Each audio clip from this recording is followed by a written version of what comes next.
Assalamualaikum warahmatullahi wabarakatuh. Suatu hari Baginda Raja menggelar sebuah acara besar di kerajaan. Ia mengundang pahlawan-pahlawan dari berbagai penjuru dunia.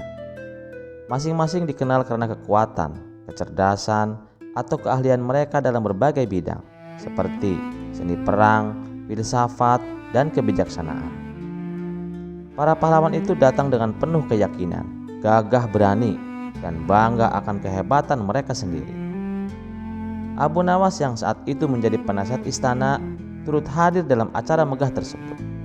Di tengah keramaian, Baginda Raja yang duduk di singgasananya tiba-tiba berdiri dan berkata, "Wahai para hadirin sekalian, kerajaan ini memiliki sosok yang luar biasa. Seorang yang tak hanya cerdas, tapi juga bijaksana. Dialah Abu Nawas." Abu Nawas pun bangkit berdiri, memberikan salam hormat kepada para tamu. Kemudian Baginda Raja melanjutkan, "Abu Nawas, hari ini aku ingin engkau menantang para pahlawan hebat dari seluruh dunia ini. Tunjukkan bahwa kecerdasan dapat mengalahkan kekuatan dan kehebatan fisik. Namun, jika engkau gagal, bersiaplah menerima hukuman." Mendengar tantangan ini, Abu Nawas tidak panik. Sebaliknya, dia tersenyum dan berkata, "Baiklah Baginda, saya akan menantang mereka. Tapi, izinkan saya memilih jenis tantangan yang akan kita hadapi." Raja pun mengangguk setuju, merasa yakin Abu Nawas akan gagal karena para pahlawan dunia ini terkenal karena kehebatan mereka. Kemudian, Abu Nawas berkata kepada mereka semua, "Aku akan menantang kalian untuk berlomba menaklukkan satu pahlawan yang sangat kuat. Pahlawan ini adalah yang paling kuat di seluruh dunia. Dan aku ingin tahu siapa di antara kalian yang mampu menaklukkannya."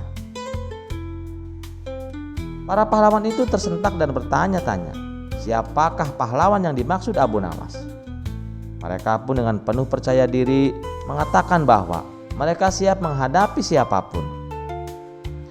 Abu Nawas lalu melanjutkan, "Pahlawan yang akan kalian hadapi adalah diri kalian sendiri." Mendengar ini, para pahlawan terdiam sejenak, merasa kebingungan. Abu Nawas melanjutkan penjelasannya, "Setiap manusia memiliki musuh terbesar, dan musuh terbesar itu bukanlah orang lain, melainkan dirinya sendiri.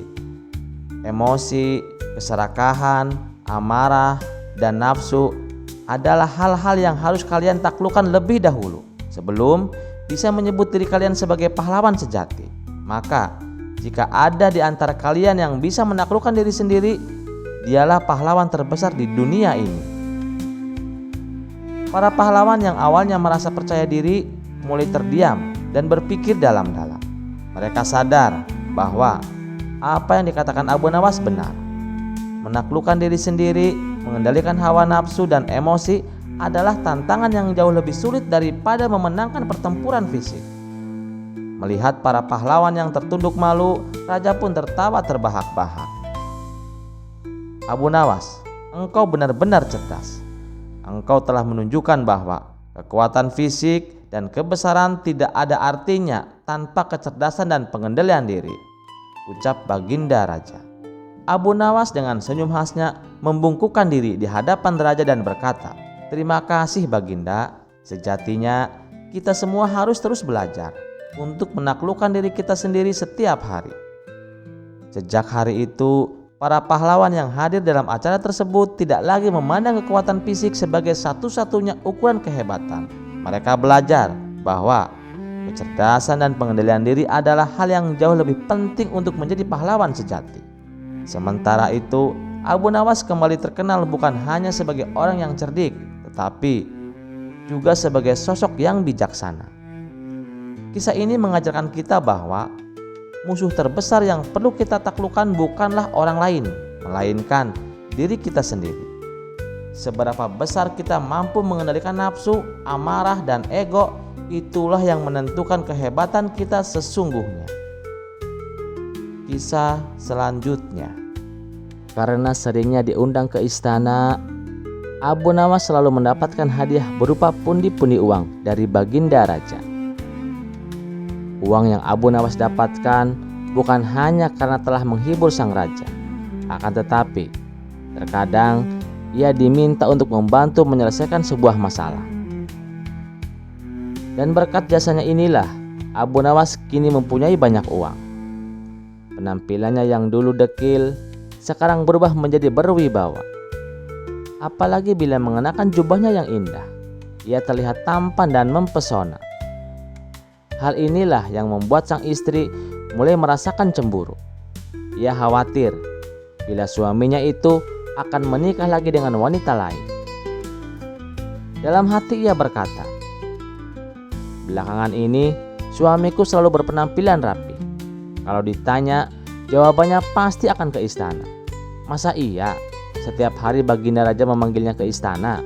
Jangan-jangan suamiku telah selingkuh." Kecurigaannya ini semakin hari semakin bertambah, hingga akhirnya ia memutuskan untuk menguji kesetiaan Abu Nawas. Kemudian ia menulis sebuah surat, di mana isi suratnya adalah sebagai berikut. "Wahai suamiku, aku sudah bosan denganmu dan aku tidak ingin lagi tinggal bersamamu." Setelah selesai menulis, ia meletakkan suratnya di atas meja di samping tempat tidur di dalam kamar. Lalu istrinya bersembunyi di bawah kolong tempat tidur. Tidak berapa lama pulanglah Abu Nawas. Ketika memasuki kamar, ia melihat ada sepucuk surat yang tergeletak di atas meja. Abu Nawas pun segera membuka dan membacanya. Anehnya, ia tidak menampakkan kesedihan. Abu Nawas justru terlihat bahagia. Lalu ia mengambil sebuah pena dan menulis sesuatu pada secari kertas. Kemudian ia meletakkannya di atas tempat tidur. Lantas Abu Nawas mengganti pakaiannya dengan yang lebih indah dari sebelumnya. Sambil bersiul penuh kebahagiaan, Abu Nawas berkata, "Baguslah, akhirnya dia sudah tahu kalau aku selingkuh. Aku senang dia telah pergi dari rumah ini. Bahkan aku tidak menyukainya sama sekali. Dan sekarang aku akan menemui wanita idamanku untuk mengajaknya tinggal bersamaku." Setelah berkata demikian, Abu Nawas pun pergi meninggalkan rumah. Sang istri yang mendengar semua perkataannya seketika menangis terseduh-seduh. Lalu ia keluar dari kolong tempat tidur dan duduk termenung meratapi nasibnya. Ternyata dugaannya selama ini memang benar adanya. Ia tak menyangka bahwa suaminya begitu tega melakukan ini padanya. Sesaat matanya tertuju pada secari kertas yang berada di atas tempat tidur yang ditinggalkan oleh Abu Nawas. Dengan mata berkaca-kaca, ia mulai membaca tulisannya. "Dasar bodoh, kakimu kelihatan. Aku keluar sebentar untuk membeli roti." Sang istri yang tadinya menangis karena bersedih mendadak berubah menjadi gelak tawa. Terima kasih sudah mendengarkan cerita ini. Sampai ketemu di cerita selanjutnya. Wassalamualaikum warahmatullahi wabarakatuh.